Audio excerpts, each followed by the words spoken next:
BJP ಕಾಂಗ್ರೆಸ್ನಲ್ಲಿ ಈಗ ಏನಿದ್ರು ಕೂಡ ಪವರ್ಫುಲ್ ಆಟ, ಪೊಲಿಟಿಕಲ್ ಮ್ಯೂಸಿಕಲ್ ಚೇರ್ ಗೇಮ್ ನಡೀತಾ ಇದೆ. ಫೈನಲ್ ಘಟ್ಟಕ್ಕೆ ಪವರ್ಫುಲ್ ಆಟ ಈಗ ಬಂದು ನಿಂತಿದೆ. ಬಿಜೆಪಿ ಕಾಂಗ್ರೆಸ್ನಲ್ಲಿ ಏನಿದ್ರು ಕೂಡ ಇದೀಗ ಮ್ಯೂಸಿಕಲ್ ಚೇರ್ ಗೇಮ್ ನಡೀತಾ ಇದೆ.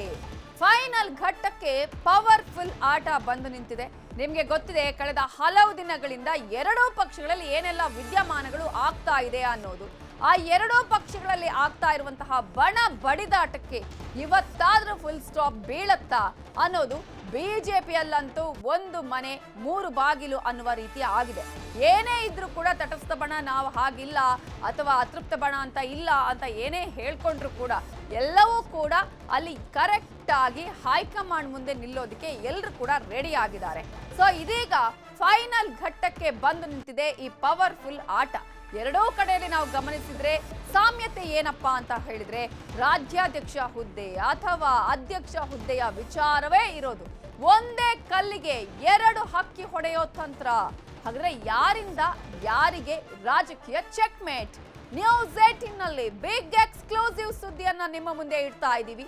ಈಗಾಗಲೇ ನೀವು ಗಮನಿಸ್ತಾ ಇದ್ದೀರಾ, ಇಡೀ ಒಂದು ಕರ್ನಾಟಕದಲ್ಲಿ ಏನಾಗ್ತಾ ಇದೆ ಅಂತ ಗಮನಿಸಿದ್ರೆ ರಾಜಕೀಯ ಚದುರಂಗದಾಟ ನಡೀತಾ ಇದೆ. ಇಲ್ಲಿ ಯಾರು ಯಾವ ರೀತಿಯಾಗಿ ಪಾನನ್ನ ಮೂವ್ ಮಾಡ್ತಾರೆ, ಏನೇನ್ ಮಾಡ್ತಾರೆ ಅನ್ನೋದು ಕೂಡ ಅಷ್ಟೇ ನಿಗೂಢ ಆಗಿದೆ ಅಂತ ನಾವು ಅಂದ್ಕೊಳ್ತಾ ಇರುವಂತಹ ಸಂದರ್ಭದಲ್ಲೇ ದೊಡ್ಡ ಮಟ್ಟದ ತಂತ್ರಗಾರಿಕೆಗಳು ನಡೀತಾ ಇದೆ. ಯಾರಿಗೆ ಇಲ್ಲಿ ಚೆಕ್ಮೇಟ್ ಇಡ್ತಾ ಇದ್ದಾರೆ, ಏನ್ ಮಾಡ್ತಾರೆ, ಏನೆಲ್ಲ ಬೆಳವಣಿಗೆಗಳು ಆಗ್ತಾ ಇದೆ ನಿಮ್ಗೆ ದೃಶ್ಯಗಳಲ್ಲೂ ಕೂಡ ನಾವು ತೋರಿಸ್ತಾ ಇದ್ದೀವಿ. ಒಂದ್ ಕಡೆ ಬಿಜೆಪಿಯಲ್ಲಿ, ಮತ್ತೊಂದು ಕಡೆ ಕಾಂಗ್ರೆಸ್ನಲ್ಲಿ ತಮ್ಮ ಅಧ್ಯಕ್ಷರ ವಿರುದ್ಧವೇ ಸಮರ ಸಾರಲಾಗಿದೆ.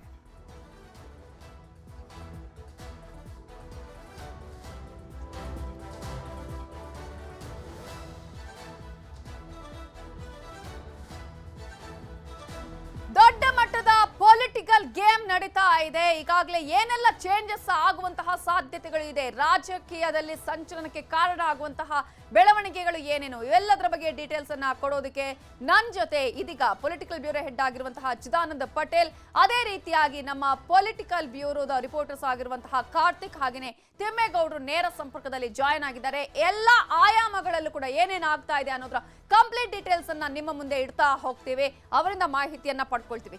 ಹಾಗಾದ್ರೆ ಕರ್ನಾಟಕ ಕಾಂಗ್ರೆಸ್ನಲ್ಲಿ ಜೋರಾಗಿದೆ ಕದನ. ಈ ಒಂದು ಸಮರ ಯಾವ ರೀತಿಯಾಗಿ ನಡೀತಾ ಇದೆ? ಒಂದ್ ಕಡೆ ಬಿಜೆಪಿ ಆಗಿದೆ, ಮತ್ತೊಂದು ಕಡೆ ಕಾಂಗ್ರೆಸ್ನಲ್ಲೂ ಕೂಡ ಏನು ಕಡಿಮೆ ಇಲ್ಲ. ನಾವೆಲ್ಲರೂ ಕೂಡ ಸರಿಯಾಗಿದ್ದೀವಿ. ಸಿದ್ದರಾಮಯ್ಯ ತೋರಿಸ್ತಾರಲ್ಲ ಆಗಾಗ ಡಿ.ಕೆ. ಶಿವಕುಮಾರ್ ಪಕ್ಕದಲ್ಲಿದ್ದಾಗ, ನೋಡಿ ನಾವಿಬ್ರು ಒಟ್ಟಿಗೆ ಇದ್ದೀವಿ, ಚೆನ್ನಾಗಿದ್ದೀವಿ ಅಂತ ಹೇಳಿ. ಆದ್ರೆ ನಿಜವಾಗ್ಲೂ ಇದೀವಿ ಅಂತ ಹೇಳುವಲ್ಲೇ ಇಲ್ಲ ಅನ್ನುವಂತಹ ಸೂಚನೆಗಳು ಇರುತ್ತೆ. ಸೊ ಡಿ.ಕೆ.ಶಿ ವಿರುದ್ಧ ಹಿರಿಯ ನಾಯಕರು ಕೊತ ಅಂತ ಕುದಿತಾ ಇದ್ದಾರೆ. ಡಿ.ಕೆ.ಶಿ ವಿರುದ್ಧ ಅಸಮಾಧಾನಕ್ಕೆ ಹಾಗಾದ್ರೆ ಕಾರಣ ಏನು? ಶೀಘ್ರವೇ ದೆಹಲಿಗೆ ಹಿರಿಯ ಸಚಿವರು ಭೇಟಿಯನ್ನ ಕೊಡಲಿದ್ದಾರೆ. ಅದರಲ್ಲೂ ಪ್ರಮುಖವಾಗಿ ದಲಿತ ಸಚಿವರು ಭಾರಿ ಅಸಮಾಧಾನವನ್ನ ವ್ಯಕ್ತಪಡಿಸ್ತಾ ಇದ್ದಾರೆ.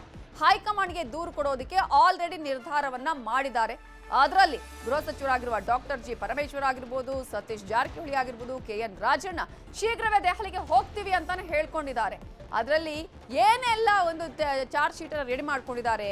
ಡಿ.ಕೆ. ಶಿವಕುಮಾರ್ ಅವರ ಸರ್ವಾಧಿಕಾರಿ ವಿಚಾರ, ಈ ಧೋರಣೆಯ ವಿರುದ್ಧವೇ ದೂರನ್ನ ನೀಡಲಿದ್ದಾರೆ. ಏಕಪಕ್ಷೀಯ ನಿರ್ಧಾರ ಅಂತ ಕಂಪ್ಲೇಂಟ್ ಅನ್ನ ಕೊಡ್ತಾ ಇದ್ದಾರೆ ಈ ಸಚಿವರುಗಳು. ದಲಿತಾಸ್ತ್ರ ಪ್ರಯೋಗವನ್ನ ಮಾಡೋದಕ್ಕೆ ಈಗ ಮುಂದಾಗಿದ್ದಾರೆ. ಸೊ ಒಂದ್ ಕಡೆ ಈ ರೀತಿಯಾದಂತಹ ಬೆಳವಣಿಗೆ, ಮತ್ತೊಂದು ಕಡೆ ಡಿ.ಕೆ. ಶಿವಕುಮಾರ್ ಅವರ ಜೊತೆಗೆ ಸುರ್ಜೇವಾಲಾ ವಿರುದ್ಧವೂ ಕೂಡ ಬೇಸರ ಇದೆ.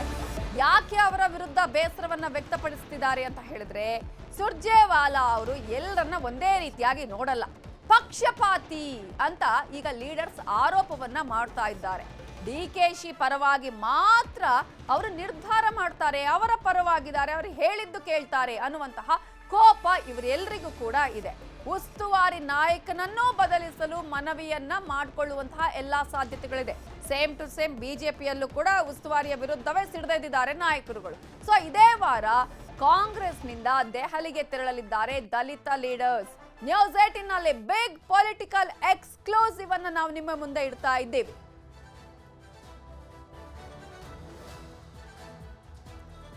ಸೊ ಇವೆಲ್ಲ ಇದೆಲ್ಲದರ ಬಗ್ಗೆ ಡೀಟೇಲ್ಸ್ ಅನ್ನ ಕೊಡೋದಕ್ಕೆ ನಮ್ಮ ಪೊಲಿಟಿಕಲ್ ಬ್ಯೂರೋ ಹೆಡ್ ಆಗಿರುವಂತಹ ಚಿದಾನಂದ ಪಟೇಲ್ ಈಗ ನೇರ ಸಂಪರ್ಕದಲ್ಲಿ ಜಾಯ್ನ್ ಆಗಿದ್ದಾರೆ. ಚಿದಾನಂದ ಪಟೇಲ್, ಈಗಾಗಲೇ ನಾವು ನೋಡ್ತಾ ಇದೀವಿ ಅಭಿವೃದ್ಧಿ ವಿಚಾರ ಬಿಟ್ಟು ಎಲ್ಲವೂ ಕೂಡ ಈ ರಾಜ್ಯದಲ್ಲಿ ಈಗ ರಾಜಕೀಯ ವಿಚಾರಗಳಲ್ಲಿ ನಡೀತಾ ಇದೆ ಅನ್ನುವಂಥದ್ದು.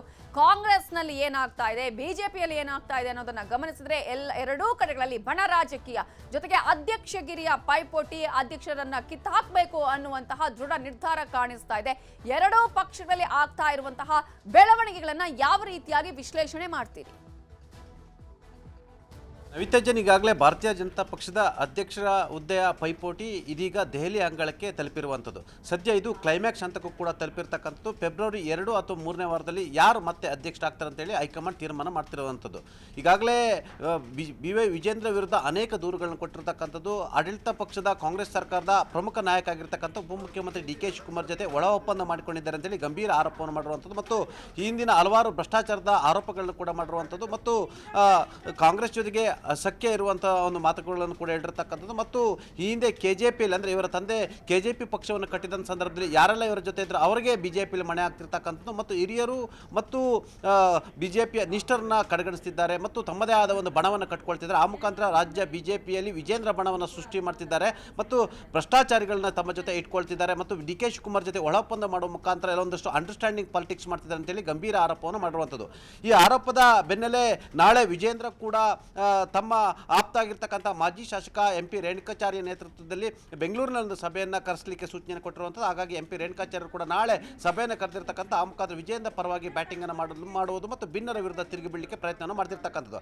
ಸದ್ಯ ಇದೀಗ ಅತೃಪ್ತರ ಆರೋಪಕ್ಕೆ ಸಂಬಂಧಪಟ್ಟಗೆ ಭಾರತೀಯ ಜನತಾ ಪಕ್ಷ ಒಂದು ವೇಳೆ ಅದೇ ರೀತಿಯಾಗಿ ಪಟೇಲ್ರೆ ನಾವು ಗಮನಿಸ್ತಾ ಇದ್ವಿ, ಈಗಾಗಲೇ ಈ ಒಂದು ಕಾಂಗ್ರೆಸ್ ನಲ್ಲಿ ಕೂಡ ಸಾಕಷ್ಟು ಬೆಳವಣಿಗೆಗಳು ಆಗ್ತಾ ಇದೆ. ಅದರಲ್ಲೂ ಕೂಡ ದಲಿತಾಸ್ತ್ರ ಇಟ್ಕೊಂಡು ಈಗ ಸಚಿವರುಗಳು ಹೈಕಮಾಂಡ್ ಕದ ತಟ್ಟೋದಕ್ಕೆ ಸುರ್ಜೇವಾಲಾ ಅವರೇ ಬೇಡ ಅನ್ನುವಂತಹ ರೀತಿಯಲ್ಲೂ ಕೂಡ ಹೇಳ್ತಾ ಇದ್ದಾರೆ. ಈ ಡೆವಲಪ್ಮೆಂಟ್ಸ್ ಎಲ್ಲಕ್ಕೆ ಹೋಗಿ ಮುಟ್ಟಬಹುದು? ನವಿತಾ ಜೈನ್, ಮಹತ್ತರ ಬೆಳವಣಿಗೆಯೊಂದರ ಹಿನ್ನೆಲೆಯಲ್ಲಿ ಸಹಕಾರ ಸಚಿವ KN ರಾಜಣ್ಣ ಮತ್ತು ಗೃಹ ಸಚಿವರಾಗಿರ್ತಕ್ಕಂಥ ಡಾಕ್ಟರ್ G ಪರಮೇಶ್ವರ್ ಹಾಗೂ ಸತೀಶ್ ಜಾರಕಿಹೊಳಿ ಸದ್ಯದಲ್ಲೇ ಹೈಕಮಾಂಡ್ ನಾಯಕರನ್ನ ಭೇಟಿಯಾಗ್ತಿರ್ತಕ್ಕಂಥದ್ದು. ಈ ಬಾರಿ ಹೈಕಮಾಂಡ್ ನಾಯಕರನ್ನ ಭೇಟಿಯಾಗುವ ಸಂದರ್ಭದಲ್ಲಿ ಒಂದೇ ಕಲ್ಲಲ್ಲಿ 2 ಹಕ್ಕಿ ಹೊಡೆಯಲಿಕ್ಕೆ ತೀರ್ಮಾನ ಮಾಡಿರುವಂಥದ್ದು.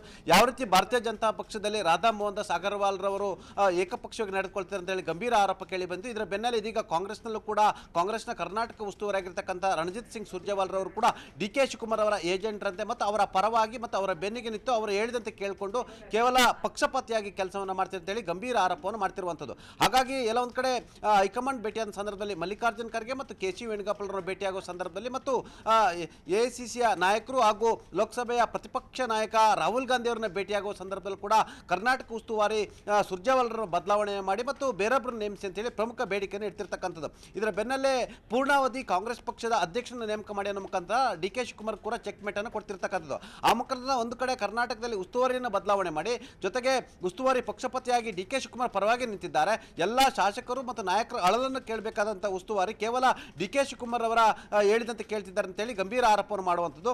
ಜೊತೆಗೆ ಪೂರ್ಣಾವಧಿ ಕಾಂಗ್ರೆಸ್ ಪಕ್ಷದ ಅಧ್ಯಕ್ಷನಾಗಿ ಮಾಡುವಂಥದ್ದು ಮತ್ತು ಈಗಾಗಲೇ DK ಶಿವಕುಮಾರ್ ಅವರು DCM ಆಗಿರುವಂಥದ್ದು, 2 ಖಾತೆಗಳ ಉಸ್ತುವಾರಿ ವಹಿಸಿಕೊಂಡಿರ್ತಕ್ಕಂಥದ್ದು ಮತ್ತು ಹಾಗಾಗಿ ಪಕ್ಷವನ್ನು ಎಲ್ಲ ಒಂದು ಕಡೆ ಸಂಪೂರ್ಣವಾಗಿ ನೋಡ್ಕೊಳ್ಳಿಕ್ಕೆ ಆಗ್ತಿಲ್ಲ. ಜೊತೆಗೆ ಪಕ್ಷದ ವಿಚಾರ ಕೂಡ ಏಕಪಕ್ಷೀಯವಾಗಿ ನಿರ್ಧಾರವನ್ನು ಕೈಗೊಳ್ತಿದ್ದಾರೆ. ಹಾಗಾಗಿ ಎಲ್ಲರೂ ಕೂಡ ಏಕರೀತಿಯಲ್ಲಿ ಇರುವಂಥವ್ರನ್ನ ಮಾಡಿ ಮತ್ತು ಅವರ ಅಧಿಕಾರಾವಧಿ ಕೂಡ ಮುಗಿದಿರ್ತಕ್ಕಂಥದ್ದು. ಹಾಗಾಗಿ ಸುರ್ಜೇವಾಲಾ ಒಂದು ಕಡೆ ಬದಲಾವಣೆ ಮಾಡಿ ಇದರ ಬೆನ್ನಲ್ಲೇ DK ಶಿವಕುಮಾರ್ ಅವರನ್ನ ಬದಲಾವಣೆ ಮಾಡಿ ಅಂತೇಳಿ 2 ಬೇಡಿಕೆಗಳನ್ನ ಮಂಡಿಸ್ತಿರ್ತಕ್ಕಂಥದ್ದು. ಆ ಮುಖಾಂತರ ಈಗಾಗಲೇ DK ಶಿವಕುಮಾರ್ ಅವರ ವಿರೋಧಿ ಗುಂಪು ಒಂದು ಕಲ್ಲಿನಲ್ಲಿ 2 ಹಕ್ಕಿಯನ್ನು ಹೊಡಲಿಕ್ಕೆ ತೀರ್ಮಾನ ಮಾಡುವಂಥದ್ದು. DKಶಿ ಪರವಾಗಿ ನಿಂತಿರ್ತಕ್ಕಂಥ ಸುರ್ಜೇವಾಲರನ್ನು ಕೂಡ ಬದಲಾವಣೆ ಮಾಡಿ ಅಂತೇಳಿ ಬೇಡಿಕೆಯನ್ನು ಇಡ್ತಿರುವಂಥದ್ದು. ನವಿತಾ ಜೈನ್, ಪಟೇಲ್, ಈಗ DK ಶಿವಕುಮಾರ್ ಅವರ ವಿಚಾರದಲ್ಲಿ ಸೈಲೆಂಟ್ ಗೇಮ್ ಈಗಾಗಲೇ ಅವರು ಕೂಡ ಆಡ್ತಾ ಇರೋದನ್ನ ನಾವು ಗಮನಿಸ್ತಾ ಇದೀವಿ. ಅದರಲ್ಲೂ ಕೂಡ 2.5 ವರ್ಷ ಅನ್ನುವಂತಹ ಒಂದು CM ನ ವಿಚಾರಕ್ಕೆ ಸಂಬಂಧಪಟ್ಟ ಹಾಗೆ ಈಗ ಬದಲಾವಣೆ ಆಗುವಂತಹ ಒಂದು ಸಾಧ್ಯತೆಗಳು ಕೂಡ ನಾವಿಲ್ಲಿ ಅನೇಕ ಅವರ ಸಚಿವರುಗಳ ಬಾಯಿಂದನೇ ಕೂಡ ಕೇಳ್ತಾ ಇದ್ವಿ ಹೇಳಿಕೆಗಳು.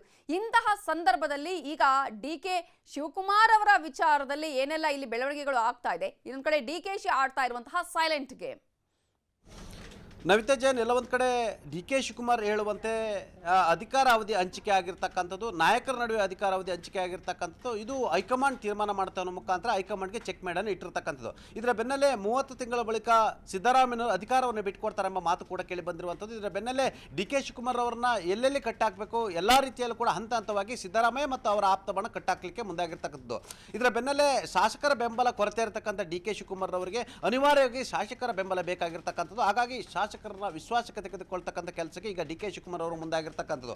ಯಾರೆಲ್ಲ ಸಿದ್ದರಾಮಯ್ಯ ಜೊತೆ ಗುರುತಿಸಿಕೊಂಡಿದ್ದಾರೆ ಮತ್ತು ಸಿದ್ದರಾಮಯ್ಯ ಪರವಾಗಿದ್ದಾರೆ ಮತ್ತು ಒಂದಷ್ಟು ಡಿ ಕೆ ಶಿ ಬಣದಿಂದ ಹೊರಗಿದ್ದಾರೆ ಅಂತ ಶಾಸಕರಿಗೆ ಇದೀಗ ಡಿ ಕೆ ಶಿವಕುಮಾರ್ ಅವರು ವೈಯಕ್ತಿಕವಾಗಿ ವಿಶ್ವಾಸವನ್ನು ಗಳಿಸಲಿಕ್ಕೆ ಮುಂದಾಗಿರ್ತಕ್ಕಂಥದ್ದು. ಅಂತ ಶಾಸಕರಿಗೆ ಕರೆ ಮಾಡುವಂಥದ್ದು ಮತ್ತು ಅವರನ್ನು ವಿಶ್ವಾಸಕ್ಕೆ ತೆಗೆದುಕೊಳ್ಳುವಂಥದ್ದು, ಆ ಮುಖಾಂತರ ಶಾಸಕರ ಸಂಖ್ಯೆಯನ್ನು ಹೆಚ್ಚು ಮಾಡ್ತಕ್ಕಂಥದ್ದು. ಅಷ್ಟರೊಳಗೆ ನವೆಂಬರ್ನ ಒಳಗಡೆ ಡಿ ಕೆ ಶಿವಕುಮಾರ್ ಪರವಾಗಿ ಒಂದಷ್ಟು ಶಾಸಕರ ಗುಂಪನ್ನು ಏನು ತಯಾರಿ ಮಾಡಲಿಕ್ಕೆ ಡಿ ಕೆ ಶಿವಕುಮಾರ್ ತಮ್ಮ ಆಪ್ತರ ಮುಖಾಂತರ ಒಂದಷ್ಟು ಪ್ಲಾನ್ ಅನ್ನು ಮಾಡ್ತಿರ್ತಕ್ಕಂಥದ್ದು. ಸ್ವತಃ ತಾವೇ ಖುದ್ದು ಅನೇಕ ಶಾಸಕರ ಜೊತೆ ಸಂಪರ್ಕವನ್ನು ಸಾಧಿಸ್ತಿರ್ತಕ್ಕಂಥದ್ದು.